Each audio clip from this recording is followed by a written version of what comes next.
Yogesh Khanna ji Canada से। जी राधे राधे। राधे राधे महाराज जी। गुरुदेव आपके चरणों में कोटि कोटि प्रणाम। गुरुदेव, क्या परमात्मा में लीन महात्मा अपने वचन आशीर्वाद से किसी के भाग्य के विपरीत उसके लिए भक्ति मार्ग खोल सकता है? हाँ, कर सकते हैं।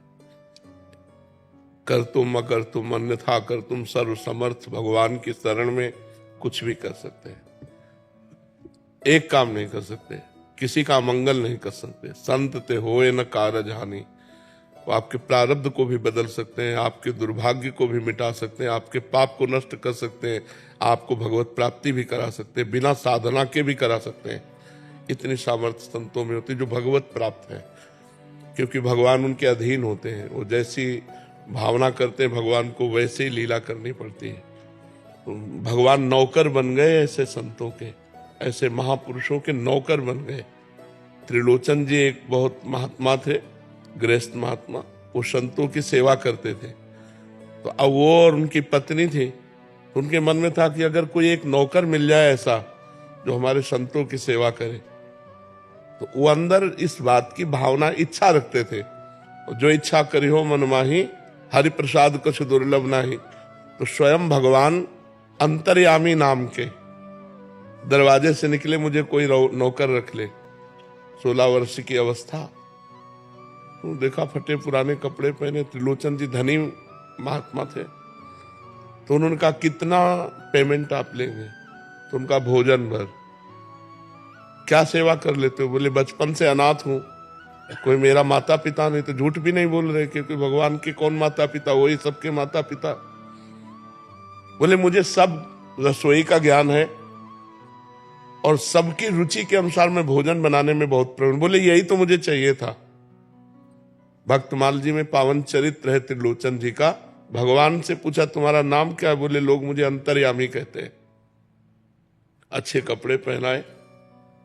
भगवान ने कहा एक शर्त है, हम सबको बना के पवाएंगे, लेकिन हमको तुम्हारी पत्नी बना के पवाएगी।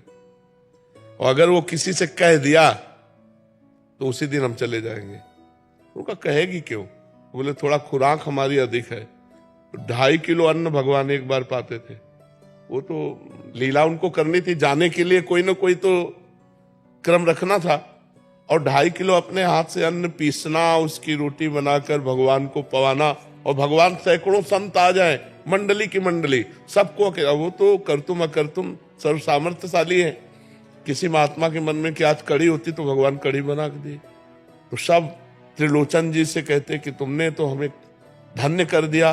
तुम्हारे यहाँ जो सेवा करने वाला है वो बहुत आनंदवर्धक है, उसके देखने से आनंद आता है, उसके हाथ का प्रसाद बहुत आनंद देता है। 1 वर्ष तक सेवा ऐसे चली। कहीं उनकी पत्नी को जाने को ही नहीं मिलता। सुबह शाम 2 बार भोजन पाना और 2.5 किलो पाना, तो अपने हाथ से पीसना। तो एक दिन समय निकाल के पड़ोसन के पास गई, तो पड़ोसन ने कहा बहुत दुबली हो गई हो। तो माताओं बहनों को श्राप है महाराज युधिष्ठिर का कि वो अपने मन में कभी बात छुपा नहीं सकती। एक न एक दिन उनको कहना ही पड़ेगा, क्योंकि माता कुंती ने कर्ण के उत्पन्न होने की जो बातें हैं उनको छुपाया। तो जिस समय महाराज युधिष्ठिर सबका तर्पण कर रहे थे अपने परिवार वालों का, तो कुंती जी ने कहा बेटा कर्ण का भी तर्पण कर देना। तो उनका शत्रु का तर्पण करने का आदेश माता क्यों देती हो? तो उनका वो शत्रु नहीं, तुम्हारा बड़ा भाई है। तो उनका सत्य यदि ऐसा उस समय बता देती जिस समय महाभारत शुरू हुआ था, तो मैं पैर छूता, और जब मैं कर्ण के पैर छूता तो युद्ध समाप्त हो जाता, क्योंकि दुर्योधन कर्ण के बल से ही लड़ा। आज मैं साफ देता हूं कि कोई भी माता बहन अपनी बात, गुप्त बात बहुत दिन तक हृदय में नहीं रख पाएगी, उसको बोलना ही पड़ेगा।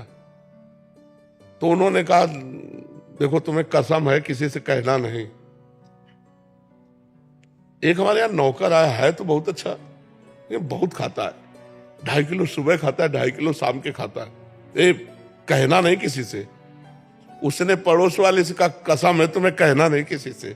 इनके यहाँ नौकर आया 2.5, वो पूरे बोलने में बात, और सब किसी से कि किसी से नहीं कहला, और वो कह सबसे रही है और कसम धरवा के कह रही है।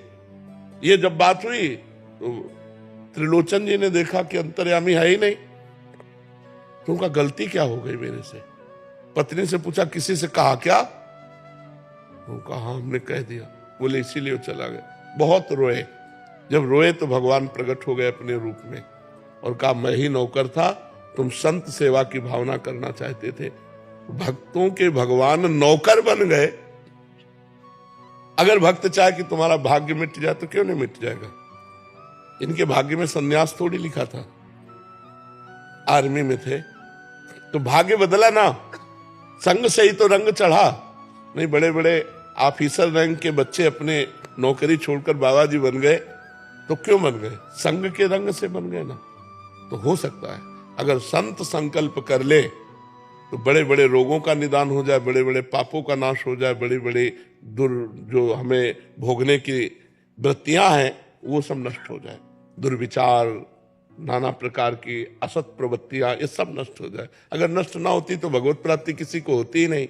तो समझ रहे हैं ना, भगवान अपने भक्तों के हाथ बिक जाते हैं, लेकिन उन भक्तों के हाथ जो सत्य से चलकर भगवान का भजन करते हैं। दंभ पाखंड नाटक में तो माया ही खरीद लेती है, भगवान तक पहुंची नहीं है। जो केवल भगवान में तन्मय है, अनन्य चेता सततम यो माम स्मृति नित्य सहा तस्याहम सुलभा पार्थ नित्य युक्त से योगिना। जो नित्य युक्त होकर भगवान को मधुर मधुर आंसुओं से भींगे हुए कपोल और पुकारते रहते हैं, भगवान उनके दास बन जाते हैं।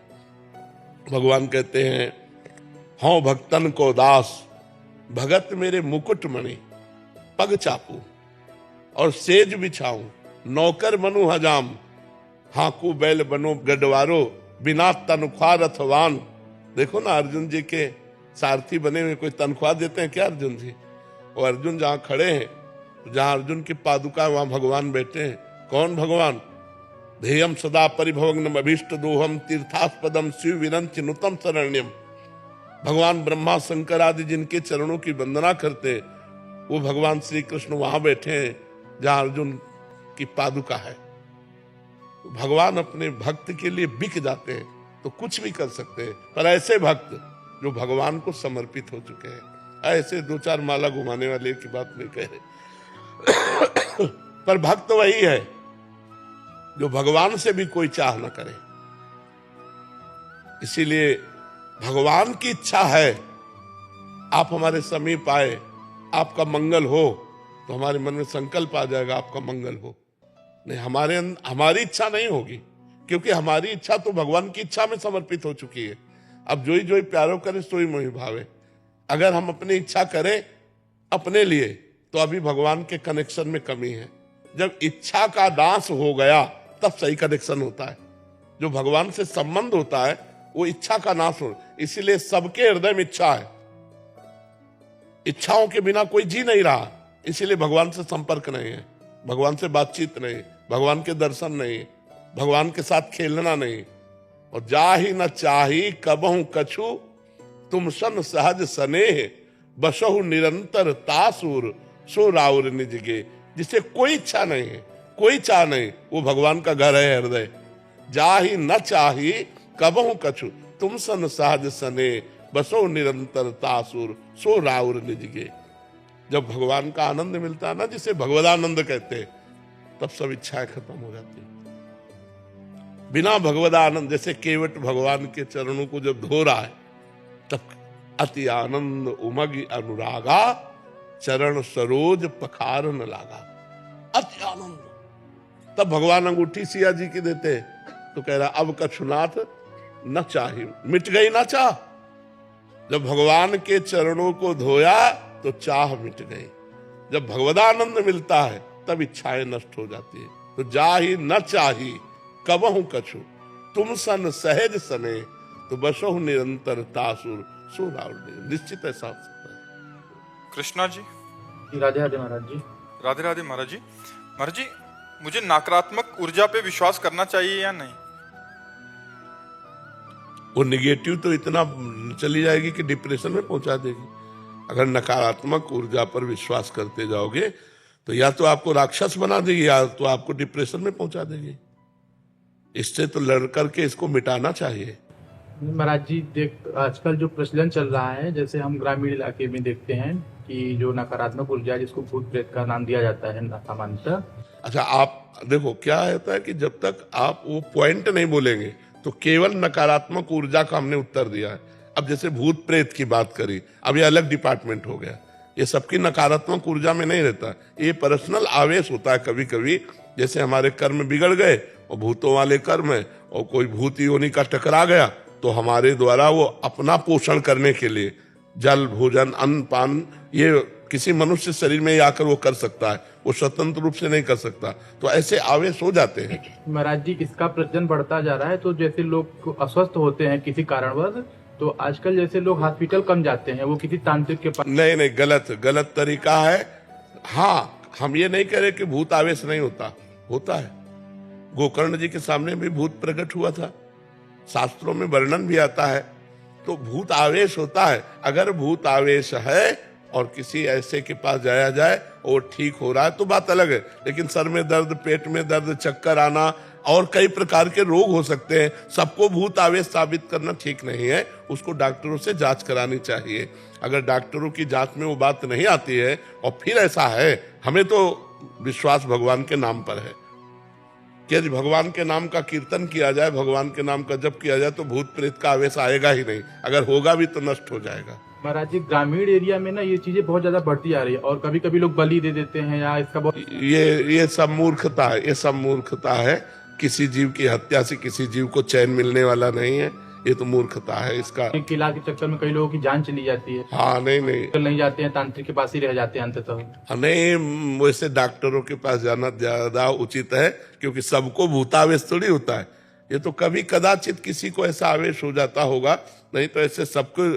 कई प्रकार के रोग हैं, कई प्रकार की बीमारियां, और डॉक्टरों से जानकारी करनी चाहिए। तांत्रिकों से इसका क्या संबंध है? तांत्रिकों से तो संबंध उतना अच्छा, शुद्ध तांत्रिक मिलने भी मुश्किल है कि जो शास्त्रीय मर्यादा से मंत्रों को सिद्ध किए हों। ऐसे कहा ड्रामेबाजी ज्यादा होती है, नाटकबाजी ज्यादा होती है, तो हमें लगता है इससे भी बचना चाहिए। नहीं तो कई ऐसे तांत्रिकों के चरित्र सुनने को आए हैं जो चरित्रहीनता के आचरण किए हैं, तो दूर भी रहना चाहिए, नहीं तो अपनी पवित्रता भी नष्ट हो जाएगी। भगवान पर भरोसा करके नाम जप करो, अच्छे आचरण करो, भूत प्रेत छुएगा ही नहीं। देखो हनुमान चालीसा में है कि नहीं, भूत पिशाच निकट नहीं आवे, महावीर जो नाम सुना। अगर हनुमान जी का स्मरण को तो भूत प्रेत आएगा ही नहीं, तांत्रिक के पास जाने की जरूरत नहीं। सबसे बड़े महात्मा हनुमान जी महाराज है, परम पवित्र, उनका स्मरण करो तो भूत पिशाच निकट नहीं आवे, महावीर जब नाम सुना। तो हमें लगता है कि सत्संग सुनना चाहिए। सत्संग से ज्ञान की जागृति होती है, तो यह ज्ञान की छोटी मोटी सब बातें नष्ट हो जाती है।